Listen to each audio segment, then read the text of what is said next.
राघव और सुमन की कहानी एक छोटे से गांव में शुरू होती है। राघव एक साधारण किसान है और सुमन एक शिक्षिका। दोनों के बीच की पहली मुलाकात गांव के स्कूल में हुई थी। सुमन गांव में नई नई आई थी और राघव के छोटे भाई को पढ़ाने के लिए आई थी। राघव की जिंदगी में एक सुगंधित बदलाव आया जब उसने पहली बार सुमन को देखा। वह उसकी मासूमियत और शिक्षा के प्रति प्रेम से प्रभावित हुआ। धीरे धीरे राघव और सुमन के बीच बातचीत का सिलसिला बढ़ा। राघव ने सुमन को गांव की सुंदरता दिखाने के लिए कई बार आमंत्रित किया। सुमन ने उसकी बातें सुनी और उसकी सरलता से प्रभावित हुई।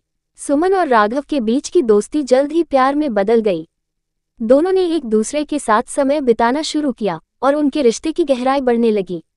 राघव की जिंदगी में सुमन की मौजूदगी ने एक नया रंग भर दिया था। लेकिन इस प्रेम कहानी में एक बड़ी समस्या आ गई। सुमन के परिवार को उसके गांव छोड़ने की खबर मिली। सुमन को शहर में एक बड़ी नौकरी का प्रस्ताव मिला था। राघव और सुमन की भावनाएं एक दूसरे के प्रति गहरी थीं, लेकिन सुमन की परिवार की जिम्मेदारियां और भविष्य के बारे में चिंताओं ने उसकी स्थिति को जटिल बना दिया। राघव ने सुमन के फैसले का सम्मान किया, लेकिन उसने अपना दिल टूटते हुए महसूस किया। उसने सुमन से एक आखिरी बार मिलने की मांग की। उनकी आखिरी मुलाकात के दिन राघव ने सुमन से अपने दिल की बात की। मैं जानता हूं कि तुम अपनी जिंदगी में बड़ा कदम उठा रही हो, लेकिन मैं चाहता हूं कि तुम जान लो कि मेरी जिंदगी में तुम कितनी खास हो।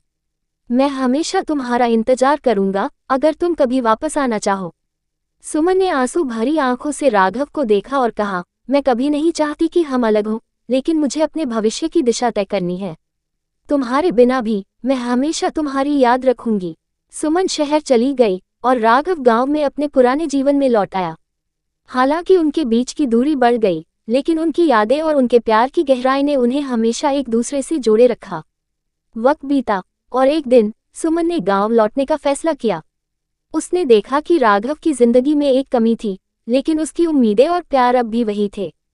सुमन और राघव ने एक नई शुरुआत की, इस बार अपने रिश्ते को और मजबूत करने के लिए।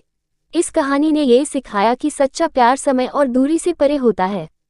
सुमन और राघव की कहानी ने ये साबित किया कि अगर प्यार सच्चा हो तो हर मुश्किल का समाधान मिल सकता है।